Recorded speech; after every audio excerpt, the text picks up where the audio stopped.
Wow, that was an amazing speech, Miss Jordan.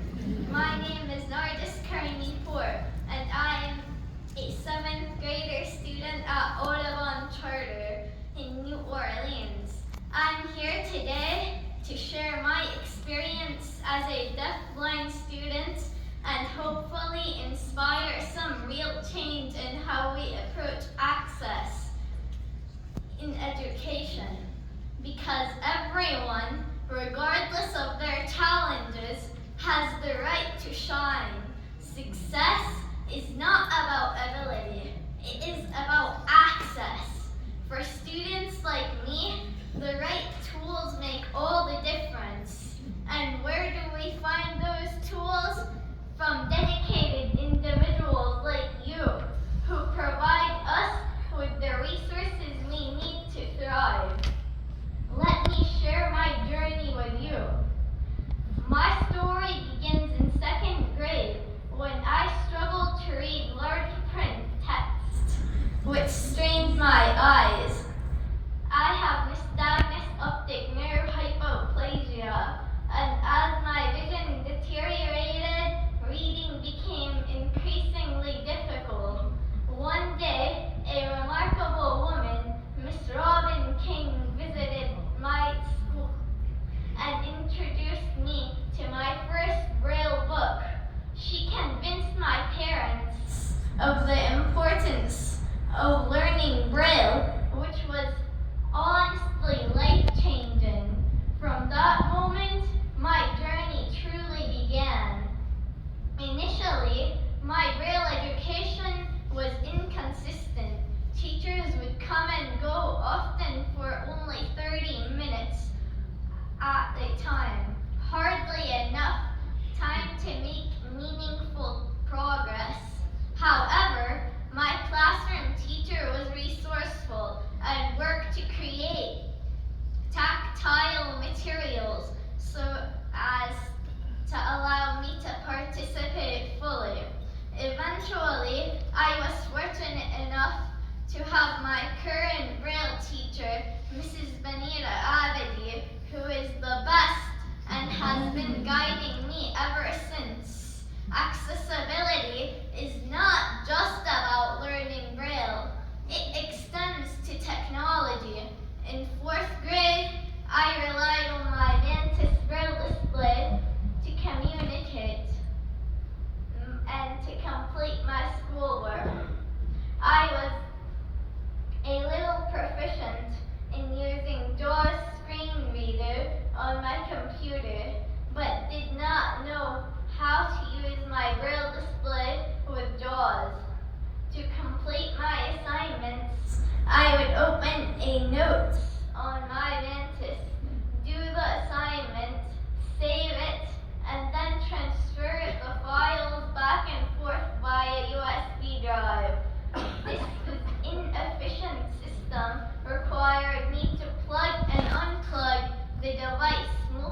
understand my situation.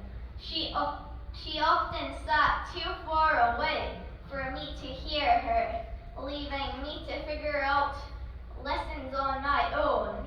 I could not hear a word she said.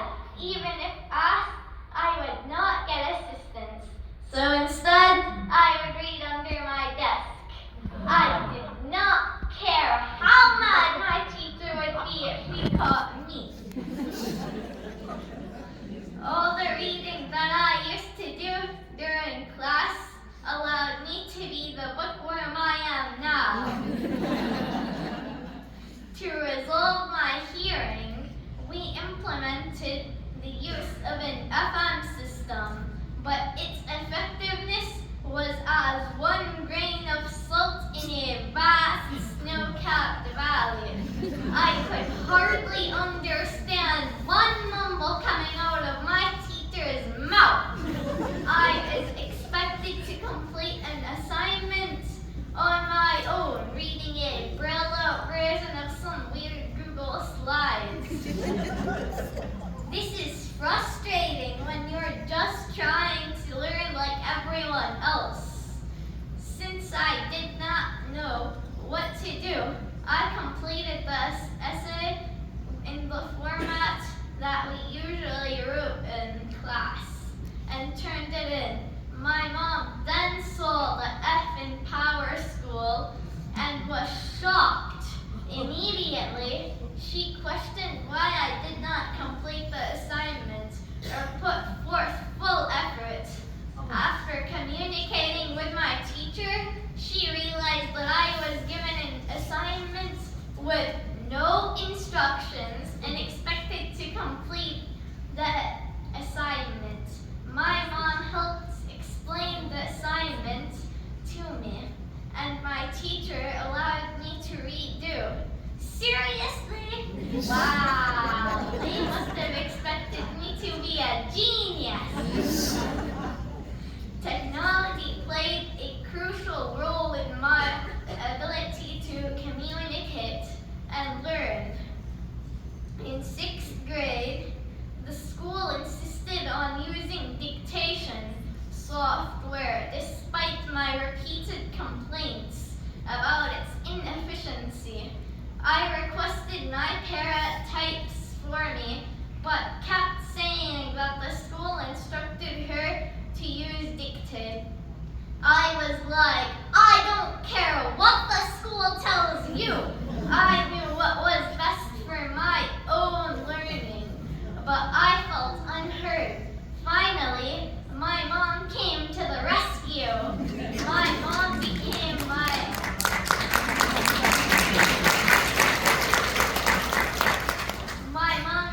my TVI about a week before Christmas break. She moved into the school.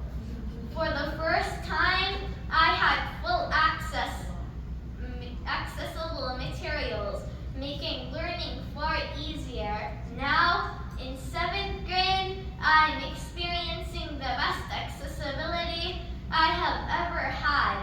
I am even learning American Sign Language.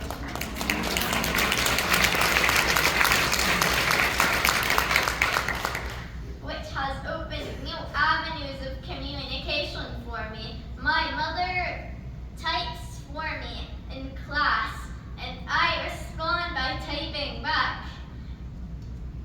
This process has significantly improved my typing skills. I have also formed a strong friendship with an incredible classmate, which has enriched my social life and made me feel less isolated.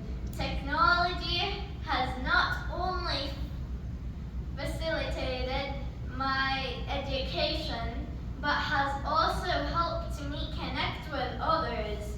In 6th grade, I relied on my Mantis Braille display to communicate, handing it to someone so that they could type their message before passing it back to me. Later, I transitioned to using a Bluetooth keyboard connected to my food, which allowed for more fluid communication. Recently, I acquired a brilliant braille display, which is more compact, yet just as functional as my Mantis, with two keyboard options, one for seated typing and one for on-the-go communication. I can now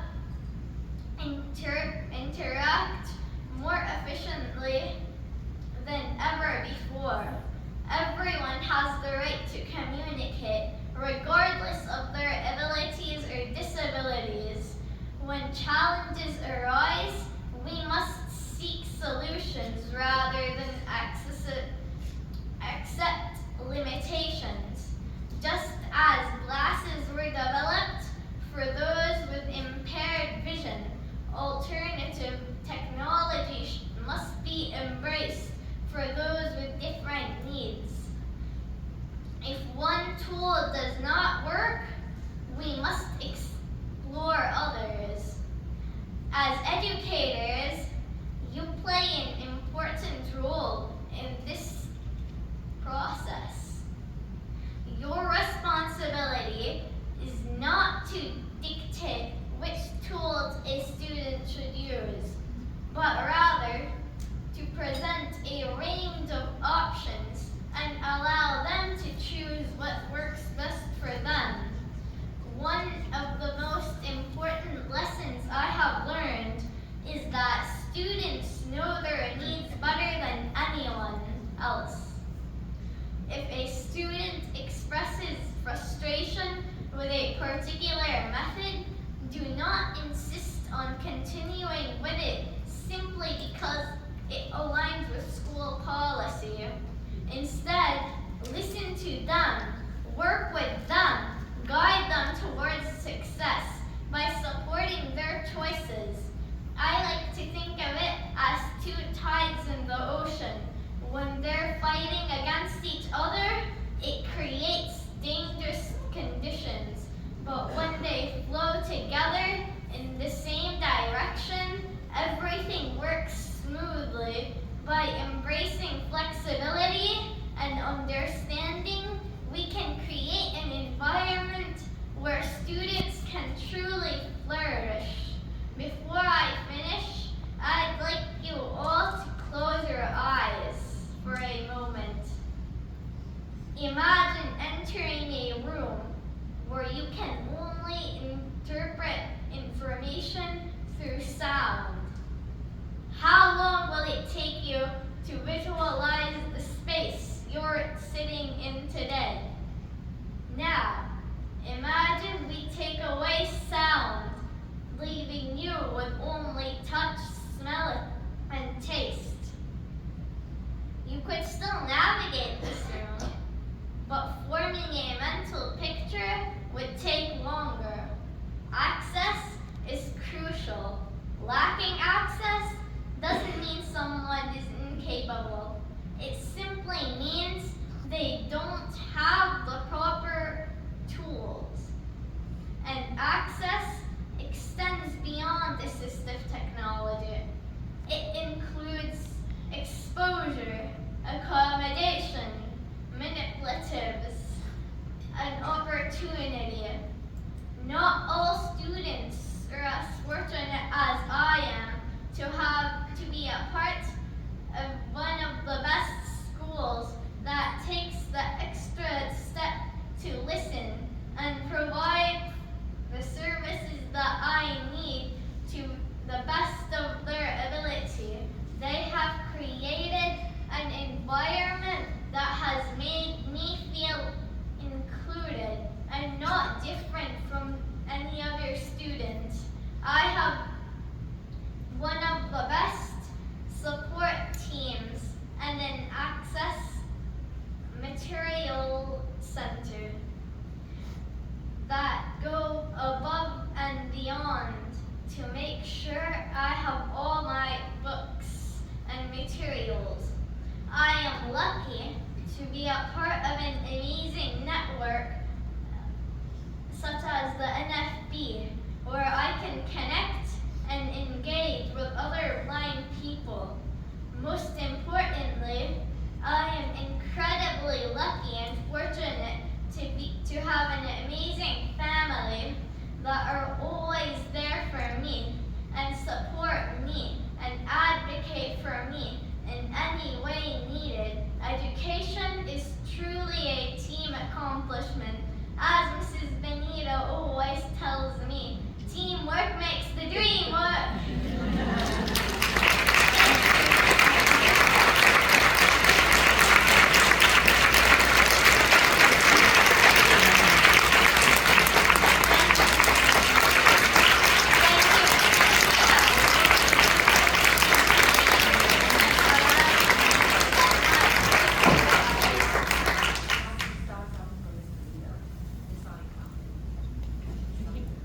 Okay. Thank you, Miss Nabiha, Miss Robin, and all of you for letting my voice rise. I hope I haven't bored you with my story. My hope is that through my story, I can help pave the way for others like me, because every student deserves the chance to reach their full potential. I just want to leave you with this thought. It takes a village to build a village, and blindness